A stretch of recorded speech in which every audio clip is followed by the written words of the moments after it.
ನಾನ್ ರೋಹಿತ್ ಜೊತೆ ಮದುವೆ ಮಾಡ್ಕೊಂಡಿದ್ದು ನಿನಗಿಷ್ಟ ಆಗ್ಲಿಲ್ವಾ? ಹಾಗಂತ ನಮ್ಮನ್ನ ದೂರ ಕಳಿಸ್ಬಿಡ್ತೀಯಾ?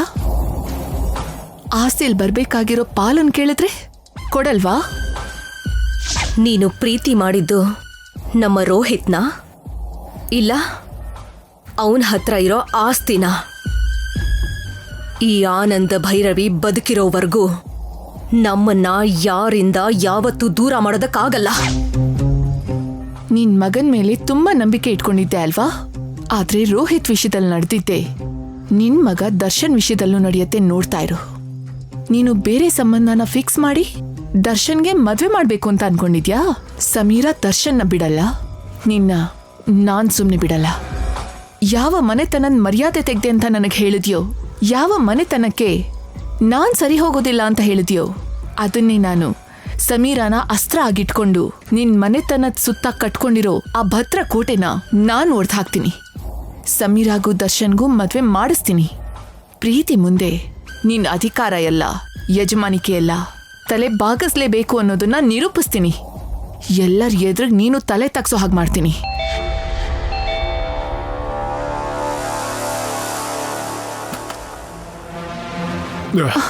Rohit, good morning.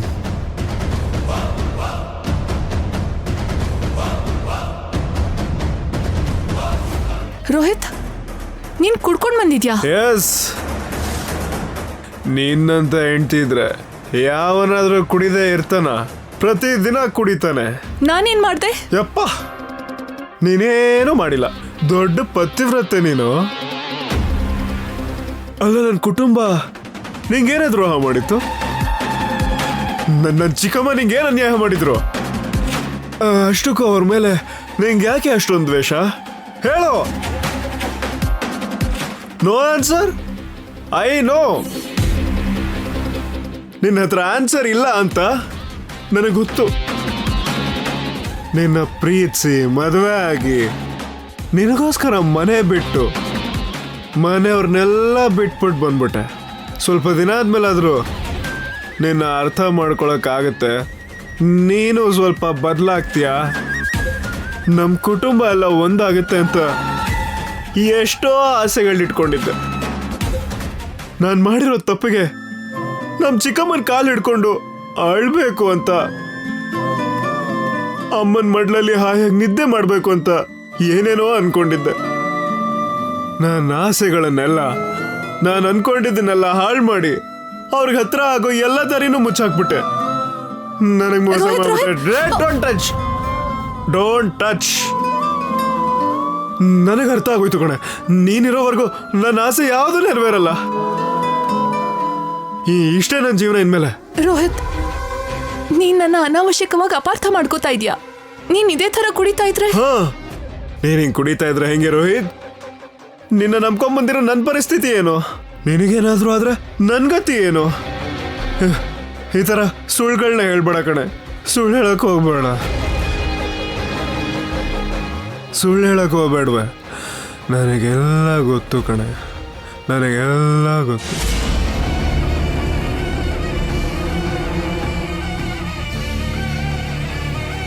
ನೀನ್ ಹೀಗೆ ಕುಡಿದು ಬಿದ್ದೋದ್ರೆ ಸಂತೋಷ ಪಡ್ತೀನಿ ಹೊರತು ಬೇಜಾರ್ ಮಾಡ್ಕೊಳ್ಳೋಳು ನಾನಲ್ಲ, ಭಯ ಪಡೋಳು ಅಲ್ಲ ರೋಹಿತ್. ಯಾಕೆ ಅಂದ್ರೆ ನೀನು ಎಷ್ಟು ಅಸಮರ್ಥ ಆಗಿರ್ತೀಯೋ ಅಷ್ಟು ನನ್ನ ಗ್ರಿಪ್ಪಲ್ಲಿರ್ತೀಯ. ನೀನು ಇದೇ ಥರ ಮತ್ತಲ್ಲಿ ತೇಳ್ತಾ ಇರು, ನಾನು ಆ ಆನಂದ ಭೈರವಿ ಮೇಲೆ ಹಾಗೆ ತೀರಿಸ್ಕೊಳ್ಳೋದಕ್ಕೆ ಒಂದೊಂದು ಹೆಜ್ಜೆ ಮುಂದಕ್ಕಿಡ್ತಾ ಹೋಗ್ತಾ ಇರ್ತೀನಿ. ಆಸ್ತಿಲಿ ನನಗೆ ಬರಬೇಕಾಗಿರೋ ಪಾಲನ್ನ ಕೊಡಲ್ಲ ಅಂತಾಳ? ನಿನ್ನ ಹತ್ರ ಸೈನ್ ಮಾಡಿಸ್ಕೊಂಡು ಆಸ್ತಿ ಭಾಗನ ಹೇಗೆ ಪಡ್ಕೊಳ್ತೀನಿ ಅಂತ ನೋಡ್ತಾ ಇರು. ಈಗಲೇ ಲಾಯರ್ನ ಮೀಟ್ ಮಾಡಬೇಕು.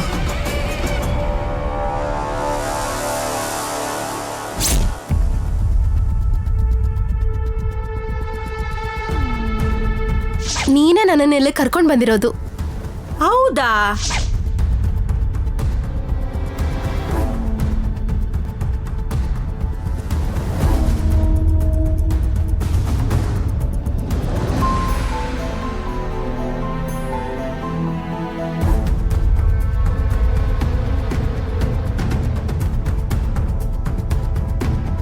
ಏನಾಯ್ತ್ರಿ? ಏನು ಯೋಚನೆ ಮಾಡ್ತಿರೋ ಆಗಿದ್ದೀರಾ?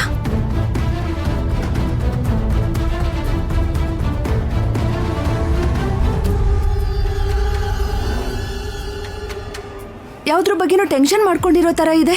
ಏನಾಯ್ತು ರೀ? ಕಾಂಚನನ್ ಬಗ್ಗೆನೇ ಭಯ ಆಗ್ತಾ ಇದೆ ಗೀತಾ. ಕಾಂಚನನ್ ಬಗ್ಗೆನಾ? ಅವಳ ಬಗ್ಗೆ ಯಾಕೆ ಭಯ? ರಾತ್ರಿ ಶರಣ್ಯನ ಮಹಡಿ ಮೇಲೆ ಕರ್ಕೊಂಡೋಗಿದ್ಲಲ್ಲ, ಅವಳಿಗೆ ನಿದ್ರೆಲೇನೋ ನಡೆಯೋ ಕಾಯಿಲೆ ಇದೆ ಅಂತ, ಅದಕ್ಕೆ ಶರಣ್ಯನ ಕರ್ಕೊಂಡು ಹೋಗಿದೆ ಅಂತ ಹೇಳಿದ್ಲಲ್ಲ. ಆ ಮಾತು ನಿಜ ಅನ್ಸುತ್ತಾ ನಿನ್ಗೆ? ಇಲ್ಲ, ಅವಳು ನಮ್ಮಿಂದ ಏನೋ ಮುಚ್ಚಿಡ್ತಾ ಇದ್ದಾಳೆ ಅಂತ ನನಗೆ ಅನ್ನಿಸ್ತಾ ಇತ್ತು ರೀ. ನನಗ್ ಬಂದಿರೋ ಕ್ಲಾರಿಟಿ ಏನು ಗೊತ್ತಾ? ಕಾಂಚನ ಅಷ್ಟಕ್ಕೂ ಮಾಡಿ ಮೇಲೆ ಕರ್ಕೊಂಡೋಗ್ಬೇಕು ಅನ್ಕೊಂಡಿದ್ದು ಶರಣ್ಯನಲ್ಲ, ಅನನ್ಯನ್ನ.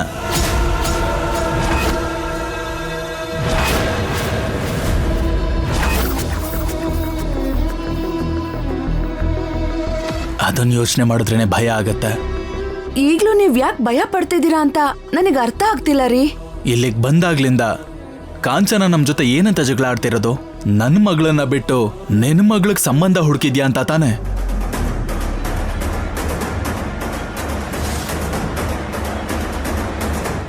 ಅನನ್ಯ ನಮ್ಮ ಸ್ವಂತ ಮಗಳು ಅಲ್ಲ ಅನ್ನೋ ವಿಷಯನ ಅವಳಿಗೆ ಹೇಳೋದು ಕರ್ಕೊಂಡೋಗಿದ್ಲು ಅಂತ ಅನ್ಸತ್ತೆ.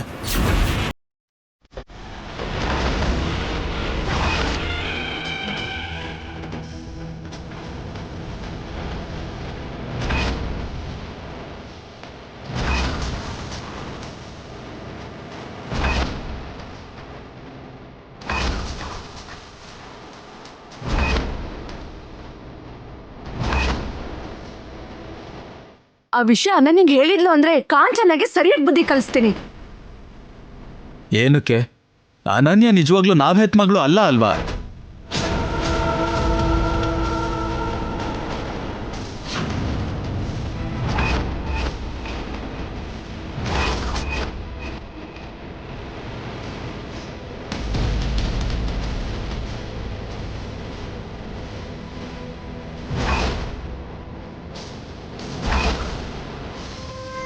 ಹಾಗಂತ ಅನನ್ಯನ ಶರಣ್ಯ ಜೊತೆಗೆ ಸಮಾನವಾಗಿ ಬೆಳೆಸಿದೀವಲ್ವಾ? ಅನನ್ಯನ ನಮ್ ಸ್ವಂತ ಮಗಳು ತರ ಬೆಳೆಸಿದೀವಲ್ವಾ ರೀ? ಅದು ನಾವು ತೋರಿಸಿರೋ ಮಮಕಾರ ಗೀತಾ. ಆದ್ರೆ ಕಾಂಚನ ಈ ವಿಷಯನ ಅನನ್ಯಾಗ್ ಹೇಳಕ್ಕೂ ಮುಂಚೆ ನಾವೇ ಹೇಳಿದ್ರೆ ಒಳ್ಳೇದು ಅಂತ ಅನ್ನಿಸ್ತಿದೆ.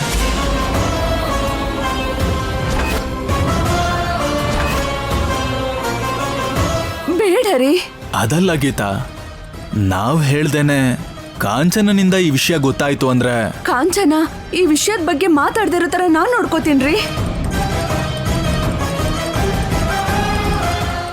ಜೊತೆಗೆ ಶರಣ್ಯನ್ ಮದ್ವೆ ಬೇರೆ ಇದೆ. ಈ ಸಮಯದಲ್ಲಿ ಅವಳಿಗೆ ವಿಷಯ ಹೇಳಿದ್ರೆ ಅವಳು ಹೇಗ್ ರಿಯಾಕ್ಟ್ ಮಾಡ್ತಾಳೋ ಗೊತ್ತಿಲ್ಲ. ಅದರಿಂದ ಯಾರಿಗೂ ಒಳ್ಳೇದಲ್ಲ. ಶರಣ್ಯನ್ ತರನೇ ಅನನ್ಯಂಗೂ ಒಂದು ಒಳ್ಳೆ ಸಂಬಂಧ ನೋಡಿ ಅವಳಿಗೂ ಅದ್ದೂರಿಯಾಗಿ ಮದ್ವೆ ಮಾಡಿಸಿ ಅವ್ರ ಅತ್ತೆ ಮನೆ ಕಳ್ಸಿದ್ಮೇಲೆನೆ, ಎಲ್ಲ ಸರಿ ಹೋದ್ಮೇಲೆನೆ ಸಮಯ ನೋಡ್ಕೊಂಡು ಆ ವಿಷಯನ ನಾನೇ ಹೇಳ್ತೀನಿ.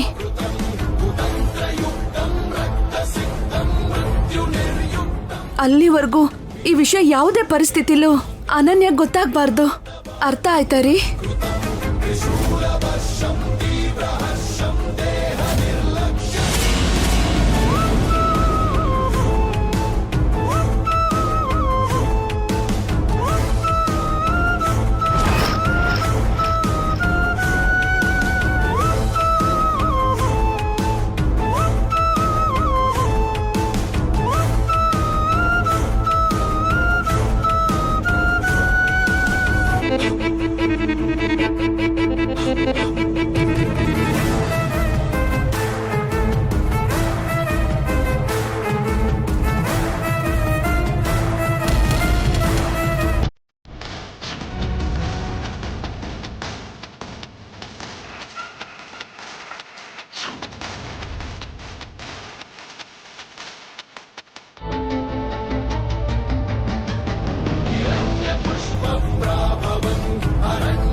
ಅನನ್ಯ ನಮ್ಮ ಸ್ವಂತ ಮಗಳು ಅಲ್ಲ ಅನ್ನೋ ವಿಷಯನ ಅವಳಿಗೆ ಹೇಳೋದು ಕರ್ಕೊಂಡೋಗಿದ್ಲು ಅಂತ ಅನ್ಸತ್ತೆ.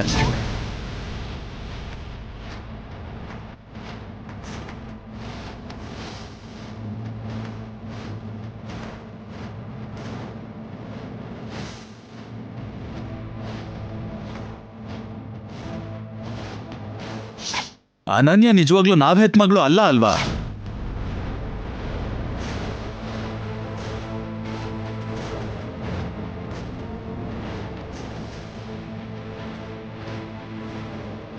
ನಾವು 3 ಜನ ಒಂದು, ನೀನೊಬ್ಳು ಬೇರೆ. ಶರಣ್ಯ,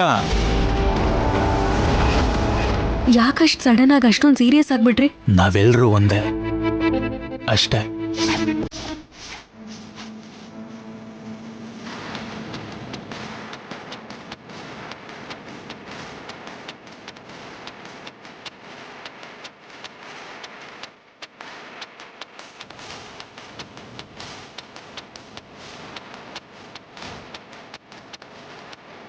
ಹಾಗಿದ್ರೆ ಇವರು ನನ್ನ ಸ್ವಂತ ಅಪ್ಪ ಅಮ್ಮ ಅಲ್ವಾ?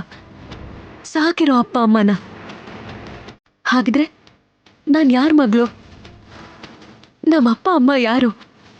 ನನ್ನ ಹೆತ್ತಿರೋರು ಯಾರು? ನಾನು ಯಾರು ಅಂತ ಗೊತ್ತಿರೋದು ಕಾಂಚನಾಗೆ.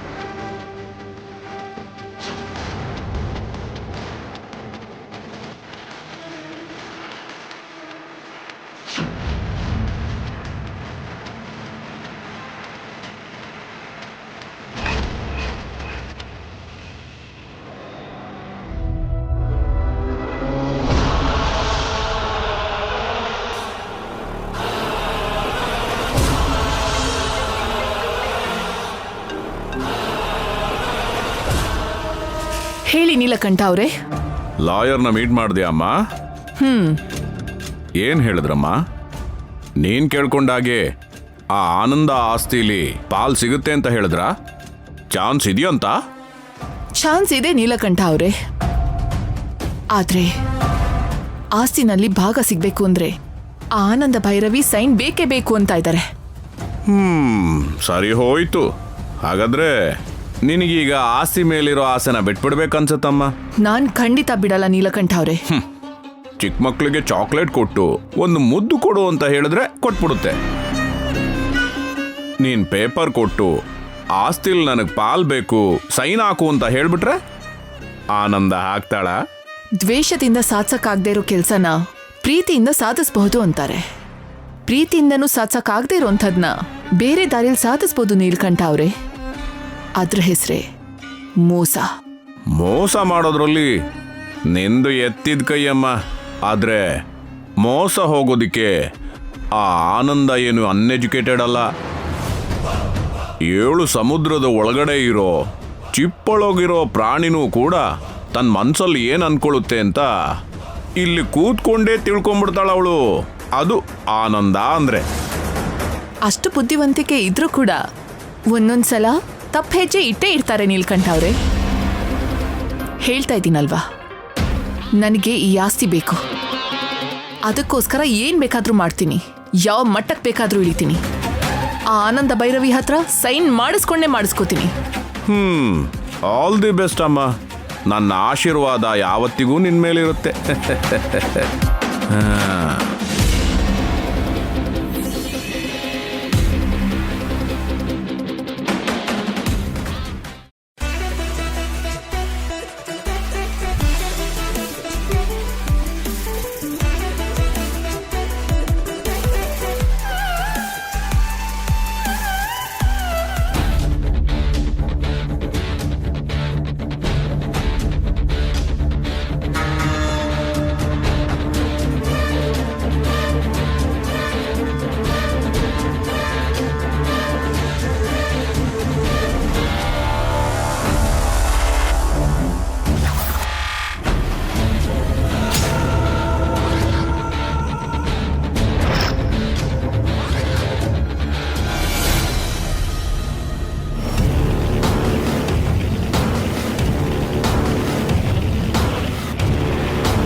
ನಾನೇ ಬರ್ತೀನಿ ರೀ.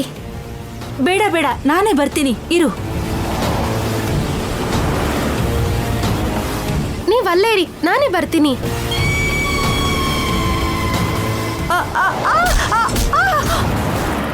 ಅಯ್ಯೋ ಆಂಟಿ, ಆಂಟಿ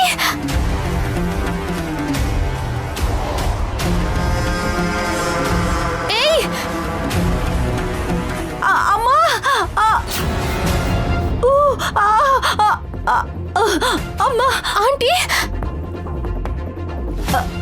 ಆಂಟಿ ಅಮ್ಮ ಅಮ್ಮ ಆಂಟಿ ಏನೂ ಆಗಿಲ್ಲ ಅಲ್ವಾ? ನೋವಾಗ್ತಿದ್ಯಮ್ಮ. ಏನೂ ಆಗಲ್ಲ, ಬನ್ನಿ.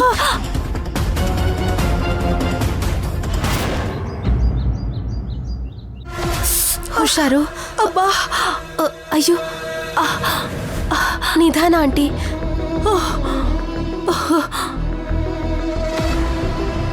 ಅಮ್ಮ.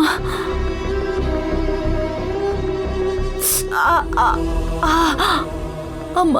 ಏನೂ ಆಗಲ್ಲ ಆಂಟಿ, ನೀವು ಭಯ ಪಡ್ಬೇಡಿ. ನೋವಾಗ್ತಿದ್ಯಾ? ಲೀಲಾವತಿ, ಏನಾಯ್ತು? ಆಕ್ಸಿಡೆಂಟ್ ಆಯ್ತು ಅಂಕಲ್. ಆಕ್ಸಿಡೆಂಟಾ?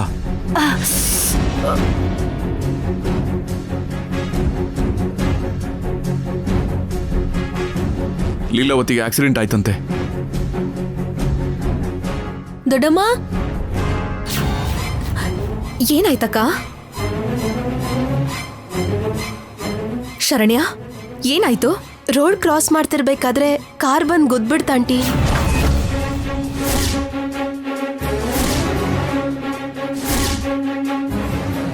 ಅಮ್ಮ, ಕಾಲ್ ತುಂಬಾನೇ ಪೇನ್ ಆಗ್ತಿದೆ. ಆಂಟಿ, ಡಾಕ್ಟ್ರಿಗೆ ಫೋನ್ ಮಾಡಿ. ನಾನು ಮಾಡ್ತೀನಿ. ಕಪಿಲ, ಕೊಬ್ಬರಿ ಎಣ್ಣೆ ಇದೆಯಾ? ಇದೆ ಮೇಡಮ್. ಹಾ, ತಗೊಂಡ್ ಬಾ. ಓಕೆ.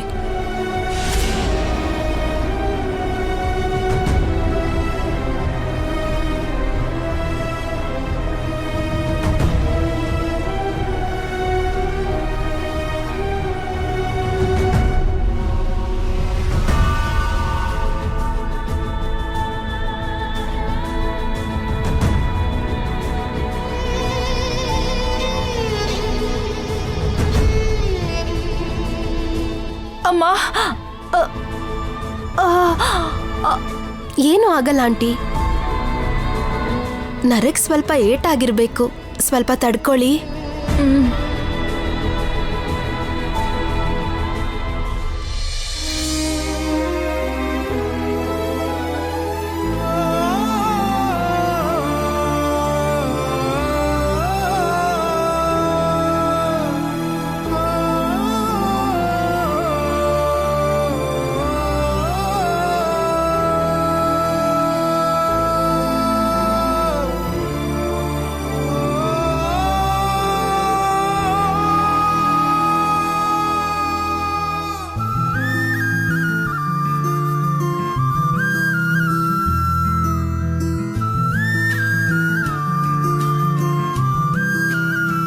ಸ್ವಲ್ಪ ತಡ್ಕೋ ಅಕ್ಕ, ಕಡಿಮೆ ಆಗತ್ತೆ. ಆ ರಾಸ್ಕಲ್ ಯಾರು ಅಂತ ಗೊತ್ತಾದ್ರೆ ಸಾಯಿಸೇ ಬಿಡ್ತಿದ್ದೆ. ಇದೆಲ್ಲ ನನ್ನಿಂದಾನೆ.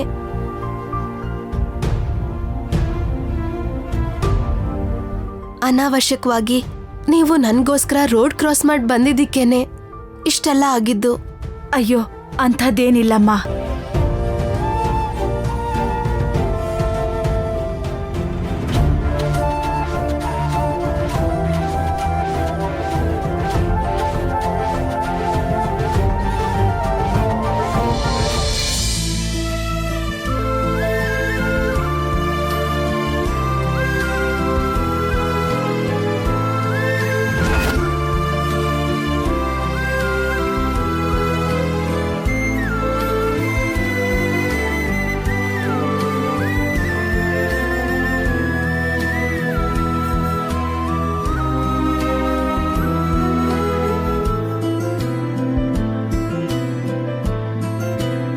ಡಾಕ್ಟ್ರೇ, ಏನಾಯ್ತು?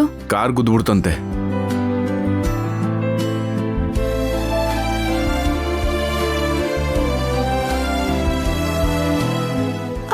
ಅಮ್ಮ. ಅಯ್ಯೋ, ಓಕೆ ಓಕೆ ಅಮ್ಮ, ನಿಧಾನ.